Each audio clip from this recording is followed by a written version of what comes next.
नमस्कार मित्रों, मैथिल गुरुकुल एकेडमी में आपका हार्दिक स्वागत है। आज हम अधिगम के प्रकारों के बारे में समझेंगे और ये अधिगम के प्रकार हम दो मनोवैज्ञानिकों के अनुसार देखेंगे, जिसमें पहला मनोवैज्ञानिक है डेविड आसुबेल और दूसरे हैं गैने महोदय के अनुसार। ये दोनों ही परीक्षा के दृष्टिकोण से महत्वपूर्ण है। तो चलिए शुरू करते हैं डेविड आसुबेल के अनुसार अधिगम के प्रकार। डेविड आसुबेल महोदय ने अधिगम के जो 4 प्रकार बताए हैं वो हैं, पहला रटंत अधिगम, दूसरा अभिग्रहण अधिगम, तीसरा अन्वेषण अधिगम और चौथा है अर्थग्रहण अधिगम। चलिए समझते हैं इसमें किस तरीके से अधिगम कौन सा क्या होता है। तो सबसे पहले है रटंत अधिगम। नाम से ही स्पष्ट है, इसमें हम विषय वस्तु को रट्टा मार के हूबहू हम याद कर लेते हैं। दूसरा है अभिग्रहण अधिगम। यहाँ पे हम क्या करते हैं, विषय वस्तु को एज इट इज़ समझते हैं। पर ये रटंत अधिगम से थोड़ा अलग किस लिए है, क्योंकि यहाँ पे हम जो समझते हैं सीखते हैं वो लिख कर बोल कर सीखते हैं। ठीक है। नेक्स्ट है आपका अन्वेषण अधिगम। यहाँ पे अन्वेषण अधिगम के अंतर्गत हम विषय वस्तु को जो सीखते हैं नए विचारों के साथ में खोज भी करते हैं। नेक्स्ट है अर्थग्रहण अधिगम। इसके अंतर्गत हम जो विषय वस्तु है उसको समझते तो हैं पर आत्मसात करते हैं, सार तत्व को समझते हैं, उसका सार क्या, उसका अर्थ क्या है, ये सारा हम अर्थग्रहण अधिगम के अंतर्गत सीखते हैं। चलिए डेविड आसुबेल के कुछ महत्वपूर्ण बिंदुओं को देख लेते हैं। देखिए, डेविड आसुबेल का जो सिद्धांत है इसे आधुनिक संज्ञानात्मक सिद्धांत के अंतर्गत रखा जाता है। ठीक है। आधुनिक संज्ञानवादी मनोवैज्ञानिक कौन है, अगर ये पूछा जाता है तो यहाँ पे अगर ऑप्शन आपके पास डेविड आसुबेल ही है तो आप इसको टिक कर सकते हैं। नेक्स्ट पॉइंट देखिए आप, सीखने की प्रक्रिया को इन्होंने क्या माना है, अर्थपूर्ण माना है। सीखने की प्रक्रिया अगर इन्होंने अर्थपूर्ण मानी है तो इसके लिए इस सिद्धांत का नाम क्या पड़ा, अर्थपूर्ण शब्द सहचर्य सिद्धांत। और इस सिद्धांत का अन्य नाम क्या है, वाचिक अधिगम सिद्धांत। अच्छा, यहाँ पे एक चीज़ आपको और बता दें।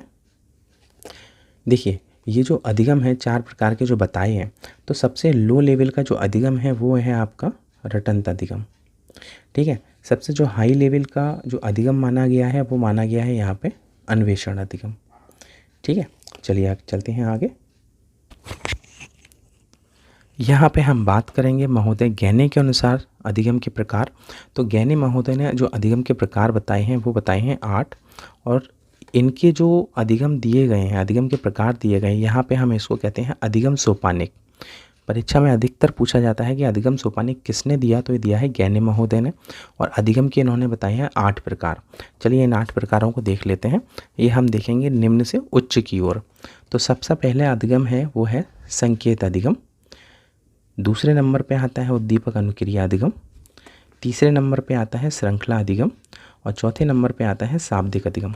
बिल्कुल नोट करिए इस चीज़ को, ये है निम्न से उच्च की ओर, जिसमें संकेत अधिगम ये, और दूसरा उद्दीपक अनुक्रिया अधिगम और तीसरा श्रृंखला अधिगम किसी न किसी मनोवैज्ञानिक का सिद्धांत भी है। देखिए, संकेत अधिगम है पावलोव का क्लासिकल अनुबंधन सिद्धांत के ऊपर। उद्दीपक अनुक्रिया सिद्धांत है, ये आपको नोट होगा, आपको याद होगा, थॉर्नडाइक का उद्दीपक अनुक्रिया सिद्धांत था उसके अनुसार। और श्रृंखला अधिगम स्किनर के अनुसार है। अगर ये प्रश्न पूछा जाता है क्लासिकल अनुबंधन सिद्धांत या पावलोव का सिद्धांत गैने के किस अधिगम की श्रेणी में आता है, तो प्रथम में, द्वितीय में आता है थॉर्नडाइक का, तृतीय में आता है स्किनर का, चौथे नंबर पर है शाब्दिक अधिगम।